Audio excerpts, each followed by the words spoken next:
Looks like I've received a business proposal. Let me check it out. Oh, looks like we've been given the job of managing an inner-city waterfront hotel in downtown Victoria for the next 2 years. It appears that due to a soft economy and increasing competition, this hotel's been on a downward spiral for years.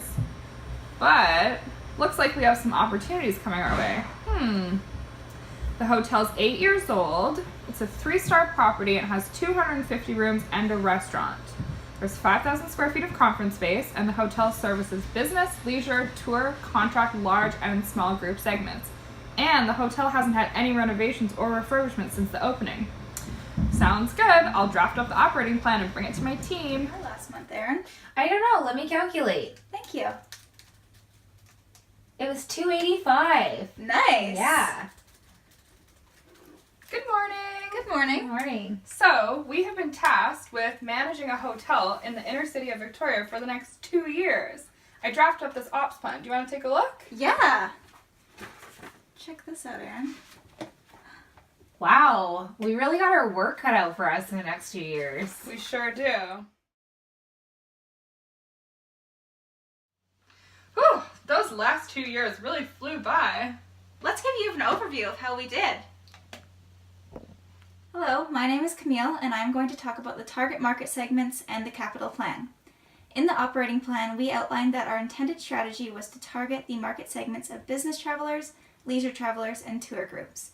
We wanted to aggressively target business travelers because we were confident that the 12 new companies coming to town would provide opportunities to capture a fair share of their business necessities pertaining to event and conference facilities. Our objective was to develop strong relationships with loyal business travelers and all the new corporations coming into the area, and to be the number one choice for corporations, both domestic and international, to book meeting and event space. The first priority was to cater to our business traveler needs, and we did this by electing the fitness center, completing a full renovation of the restaurant, and electing a soft goods redo for the meeting rooms. The second priority was to cater to our leisure travelers' needs, which included the addition of a bar lounge, travel and tour desk, and retail shops. Our third priority was to cater to our group segment by adding a concierge desk and electing a soft goods redo for the meeting rooms. In terms of facilities and services, for the first year, our intended strategy was to add a few of them. These included a fitness facility, a travel and tour desk, retail shops, and a dinner theater. However, after reviewing the guest satisfaction ratings for services and facilities on the balanced scorecard, our team realized that we needed to be investing more in capital improvements to ensure that our guests were satisfied during their stay at Hotel Hermosa.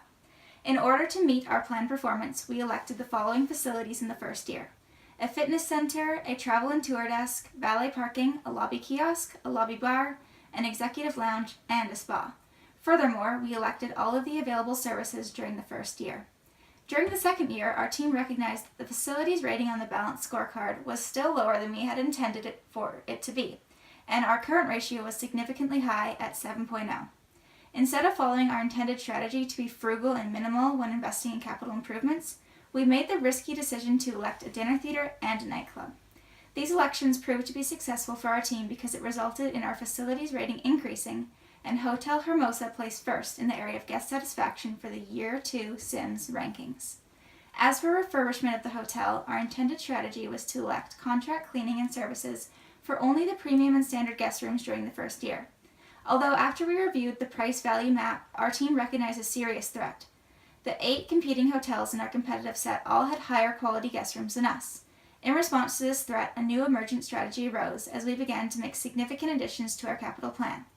Continuously investing in contract cleaning and services became our realized strategy, and this is demonstrated by the fact that we elected 20 of them for guest rooms and public spaces in the first year. In the second year, we followed the same strategy by investing in 19 contract cleaning and services.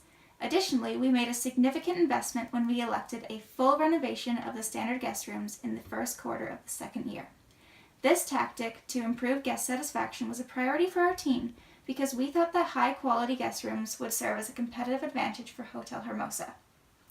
Our intended strategy was to fund our capital improvements with money from the fixtures, furniture, and equipment refurbishment reserve. However, multiple times we requested that Mr. Scott provide us with additional funds from either the cash account or the line of credit. The reason for this was because the current ratio was much higher than we had expected for it to be, and we aimed to get it down to approximately 3.0. Thank you. Hi, I'm Mai, and I'm gonna talk about the room revenue. So what we focused was setting the room rate a little above the average each month. So we kept checking the trends of room price comparison to make sure we were above the average. As we read in the Hotel Association Outlook, we knew some ADR growth was possible if we could offer additional value in quality, facilities, and service. So we started the refurbishment and staff training immediately to improve the hotel and staff qualities.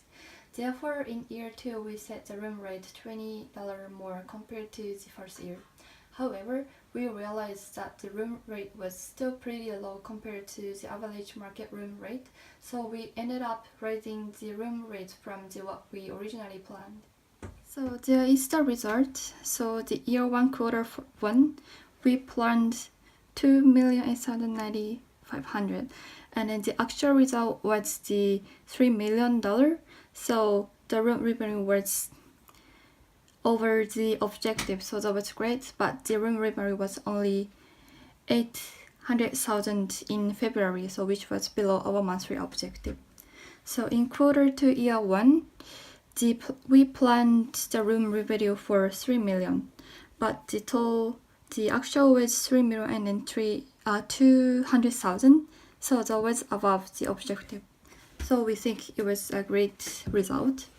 And then for quarter 3 and then quarter 4, we got the actual results which are above what we planned, so we could achieve the goal which was planned in the operation plan in the first quarter overall. But for the year 2, so quarter 1, we aimed for 3 million and then 300,000. But actual result was only 2,800,000, so that was below the objective. But for the quarter 2, we got the actual result which was over what we planned. But for quarter 3 and 4 in year 2, we estimated too much for the plan, so that's why we got the below result for the actual. So we could not achieve the room revenue goal in the second quarter, in the second year, but which resulted in the less net profit. So this is the year 1 goal what we expected, and then for year 1, we could achieve all the goals that what we set. For year 2, we could only achieve the food and beverage revenue. The other stuff we were a little bit below the goal. For the management fees, we couldn't achieve year 2, but we could achieve year 1.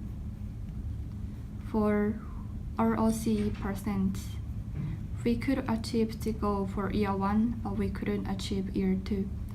The reason we assume is that we wanted to keep our room rate a little bit above the market average, and the competitors set their room rate a little bit higher than we expected. That resulted in we raised our ADR as well. So for example, for year 2, our ADR was very above what we expected, but it resulted in almost $20 more than we expected. Hello, my name is Erin, and I'm here to talk about our marketing and channel distribution management. Because of our initial efforts to rebrand as a hotel, we made it a key objective to advertise our new offerings to our target markets. We did this by investing in websites, social media presence, a cross-promotion with the convention center, and a loyalty program. We effectively distributed 7% of the previous month's sales in order to maximize return on our investments into our marketing program. Business travelers were targeted with weekday advertisements, and our leisure, large, and small groups were targeted with weekend advertisements. We spent between $500 to $1,000 more on our weekend advertising in order to drive up the occupancy rate. We focused majority of our marketing expenses on the direct channel stream because it generated the most direct revenue for the hotel. GDS and OTA channels were very similar in that they provided a moderate return on the marketing invested. We spent the last of our resources on marketing to the wholesale channel because we were focusing on capturing that market share through RFPs. After a full renovation and many additions to our food and beverage program, we reserved on average $15,000 a month to spend on in-house and non-resident food and beverage advertising. In order to gain and then maintain market momentum in the meetings and events sector, we invested a moderate amount of finances into those advertisements as well. In the first quarter of the second year, we underwent full renovations for all guest standard rooms, which caused a brief loss in market share. We mitigated this by minimizing our marketing expenses for the months of January and February, and then heavily investing into marketing for the month of March, which we found to be profitable. Aside from this period of time, our marketing expenses remained relatively on par with 7% of our total revenue, with slight increases or decreases leading into our busier and slower quarters respectively. As for our channel management, we decided that before our trial and error period, we would use the tactic of modeling our channel management similar to the channel distribution streams that the market saw in previous years. When more renovations were complete and our value had been created, we decided to capture that value by seeking more revenue through our direct channel stream. We found to be most successful when the majority of room revenue was coming from the direct channel, followed by GDS, then OTA, and finally wholesale. Our revenue management strategy was to do a variety of sales blitzes throughout the 8 quarters. Because we were aiming for high quality with above average ADR, we only reduced room rates by 5% on weekends and 10% on weekends when the occupancy rate was below 45%. We raised the rates when the occupancy was above 75 at 5% on weekdays and 10% on weekends. Thank you. In accordance with the owner's goals for the next 2 years, our goal was to maintain our fair market share of at least 11% for our rooms revenue. We were able to maintain between 10 to 12% of the market share in all room departments excluding large groups. When we were not winning RFPs, the market share for our large groups sat at around 5%. This is another reason why we decided on the emergent strategy of focusing our efforts on applying for RFPs. We struggled with increasing our revenue in our food and beverage department after we invested so much into renovating and rebranding our kitchen. For this reason, we made an emergent strategy to elect a lobby bar. This strategy proved to be beneficial because we managed to capture the above the average market share at 13.8% of the non-residents. The most notable achievement of capturing a large market share was with our non-resident restaurant bar market, which was at 15.7%. Hi, my name's Nicola, and I will be discussing the food and beverage and human resources. In quarter 1, we invested in a full renovation of our restaurant. We knew this complementary revenue stream would be beneficial to us, so we really wanted to make the restaurant a priority. In terms of our strategy, when operating our restaurant, we veered towards the lean canvas strategy. We used trial and error when establishing our restaurant prices, and for the food costs, we settled on a very average food cost percent. 30% for breakfast, 32% for lunch, and 40% for dinner. Once we had these food costs established, we maintained them over the course of the 2 years. When adjusting prices, we found that any drastic changes really lowered our covers, so we maintained prices with very small changes up or down depending on the time of the year. In terms of the RFPs, our original plan was to not apply for them. However, the emergent strategy resulted in us bidding for the RFPs, particularly the ones that included food and beverage. Initially, we were offering food and beverage to the RFPs at a very low cost. However, eventually we found that by doing this, it was landing us really low on the price-value map.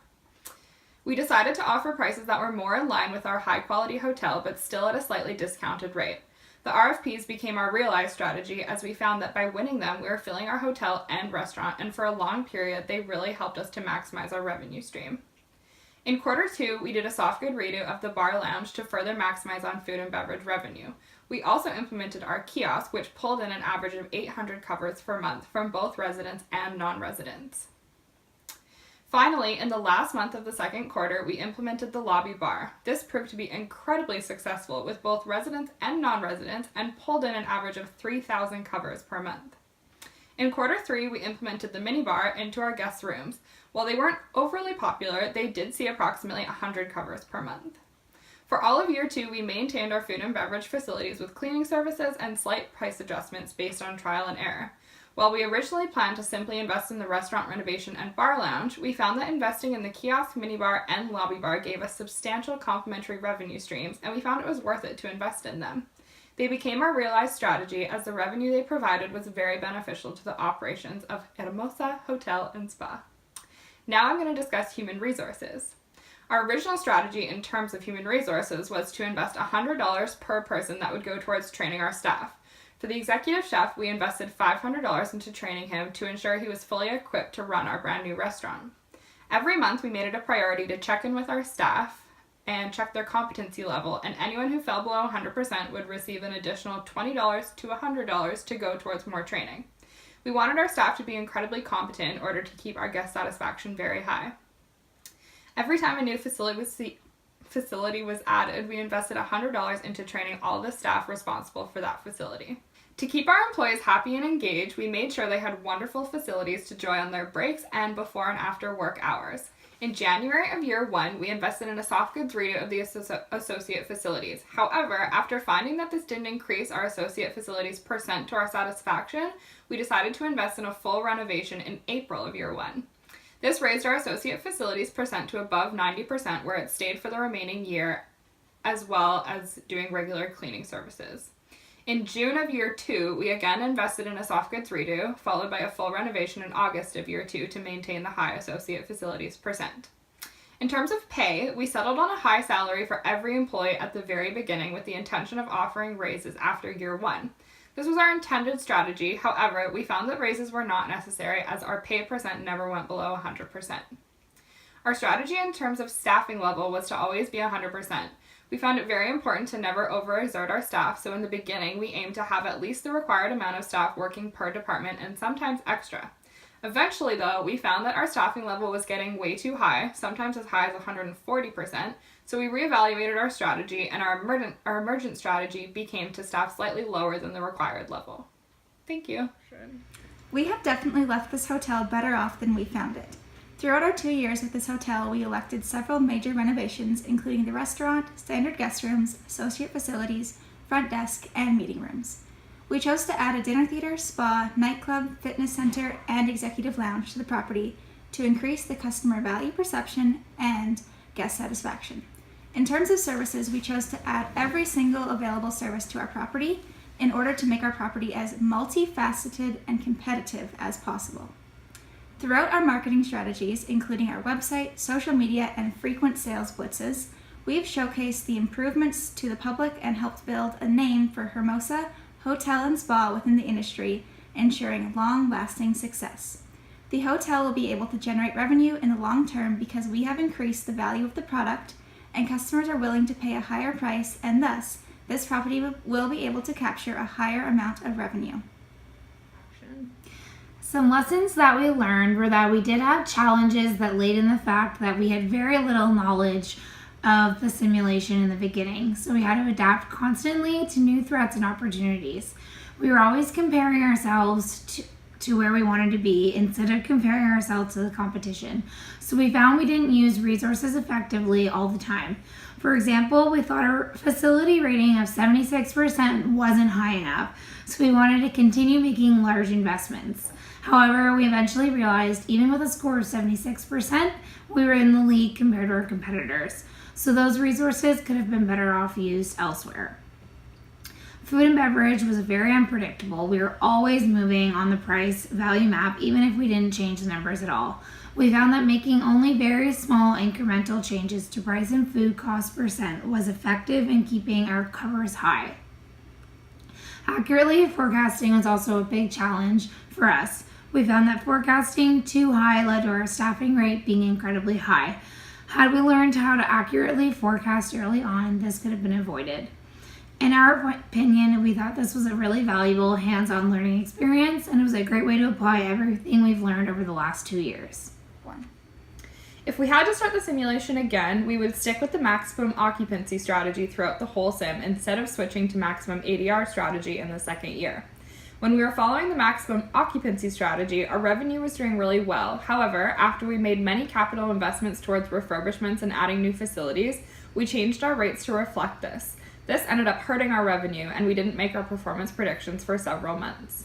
Secondly, we would base our tactics and strategies more on the ownership priorities. And thirdly, we would make more payments towards our loan. Over the last 2 years, we have given this property more than enough to create a long-lasting, sustainable business that will continue to thrive long-term. We are confident in our innovative implementations and decisions regarding Hermosa Hotel and Spa, and we believe that the new management team has all the necessary tools to succeed. We wish them the best. Thanks for watching our presentation. Bye. Bye.